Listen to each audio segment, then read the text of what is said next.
So yesterday, Barcelona won the league.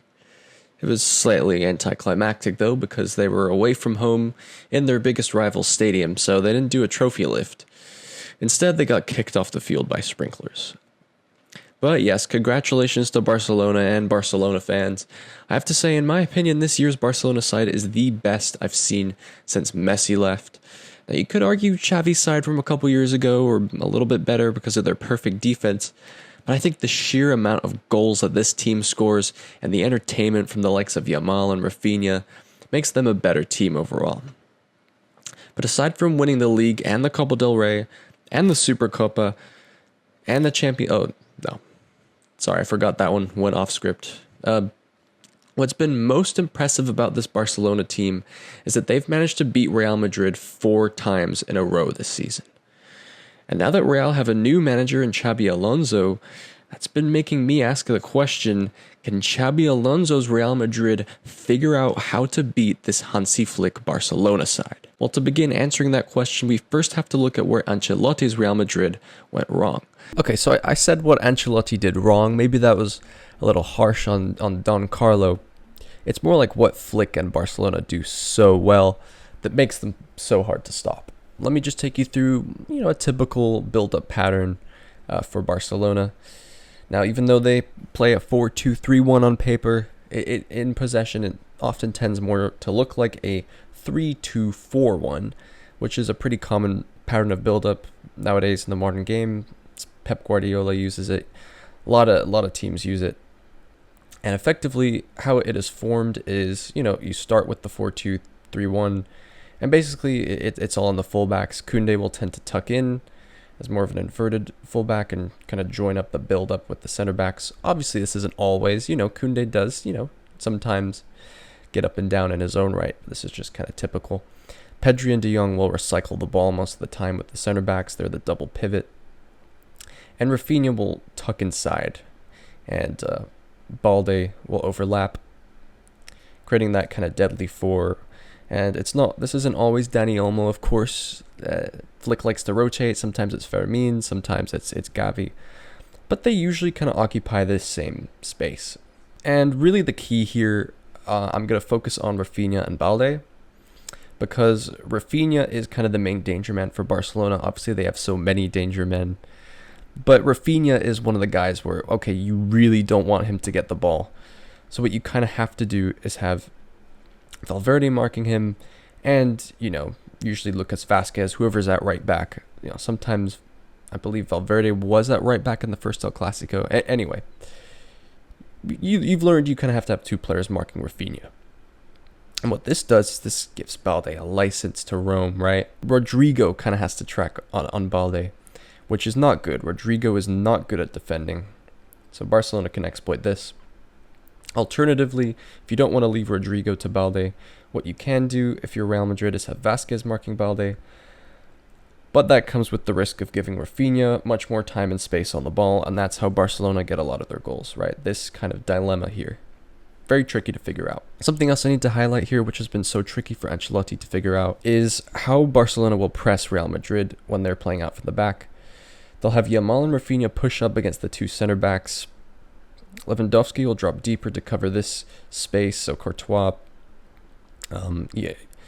it's really hard for him to find a pass, right? Even the fullbacks are blocked off by Barcelona's fullbacks, so if Courtois takes a risk, maybe pass it to Fran Garcia, immediately he's going to be pressed by these 3 players.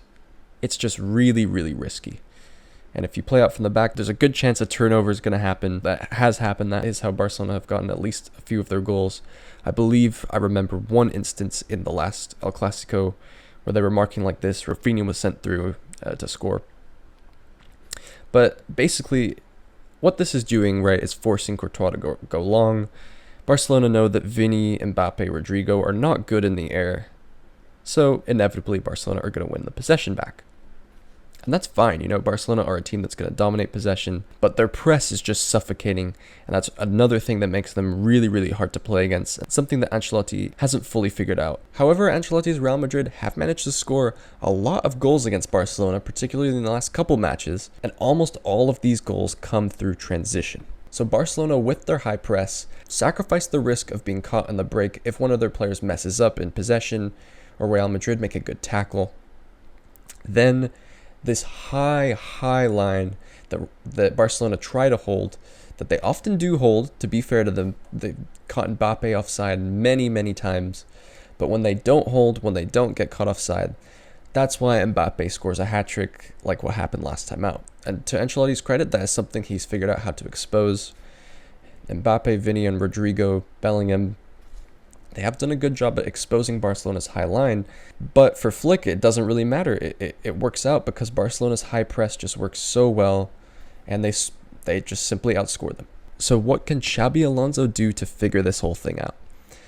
Well, first, let me just set the scene. Let me take you through what I think a typical shape will look like for Xabi Alonso's Real Madrid. Now, I did cover a bit of this in the last video.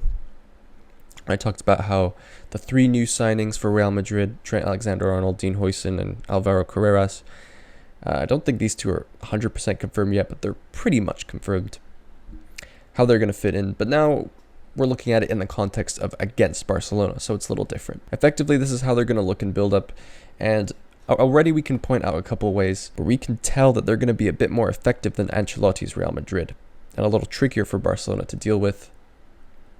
So one of those is Vini Jr. Vini Jr. is going to be, I predict him to be more like the Florian Wirtz of the team. He's going to get the ball deep, and Vini is like Raphinha, although he's not been quite on Raphinha's form this season. He's like Raphinha, where you kind of need 2 people marking him at all times. And like Barcelona with Balde, that's going to give whoever the left back is license to roam. And that means Yamal might have to mark Alvaro Carreras, if it is him. But Real Madrid have quite a few left back options.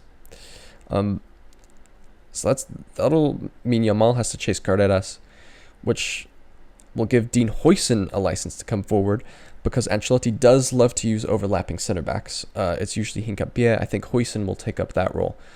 So some interplay on this left-hand side is going to be something that I think Real Madrid are going to look to exploit against Barcelona, not just in these transitions, not just with the high line, but also in their build-up as well. And, for example, it's pretty much the same thing that we just talked about with Flick. Real Madrid are just going to kind of mirror that strategy, in my opinion. So if Koundé comes in to mark Carreras, that's going to leave Vini Jr. with a lot of space to exploit. And also a huge thing that Xabi Alonso is going to bring to the table that Ancelotti didn't with his play is the switching. And with the new signing of Trent Alexander-Arnold, you have to utilize his incredible crossing, his incredible range of passing. So one thing Xabi Alonso loves to do, and honestly it's a little more extreme than I made it look here, is overload one side and then quickly switch the play over to the other side. So I think what we could see here is, an attack like this, some kind of quick passing move. It gets out to Trent. Pretty much all of Barcelona's team is over here. And Trent, you know how well he can play. He can switch the ball all the way over to Carreras, all the way over to Huijsen even.